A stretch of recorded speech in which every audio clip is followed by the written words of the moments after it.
చింత ప్రభాకర్ సంగారెడ్డి ఎమ్మెల్యేగా విజయం సాధించిన తర్వాత మొదటిసారి ఎమ్మెల్యే క్యాంప్ కార్యాలయానికి వచ్చారు. ముందుగా ప్రత్యేక పూజా కార్యక్రమం నిర్వహించారు. శ్రీ వైకుంఠపురం ప్రధాన అర్చకులు వరదాచార్యులు చింత ప్రభాకర్ గారిని కలిసి వేద పండితులు వేద మంత్రాల నడుమ ఆశీర్వచనం అందించారు. అనంతరం శాల్వాతో సన్మానించి ఆలయ జ్ఞాపికను ఇచ్చి ప్రసాదాలు అందజేశారు.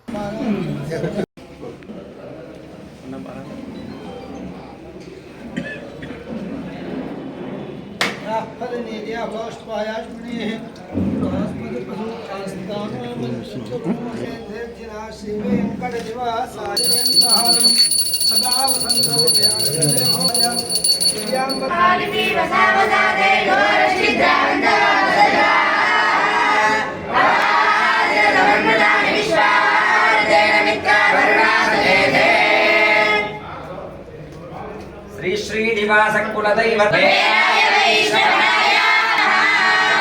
భవతి శతాయ పురుష శతేంద్రియ ఆయుష్యేంద్రియే ప్రతిష్ఠ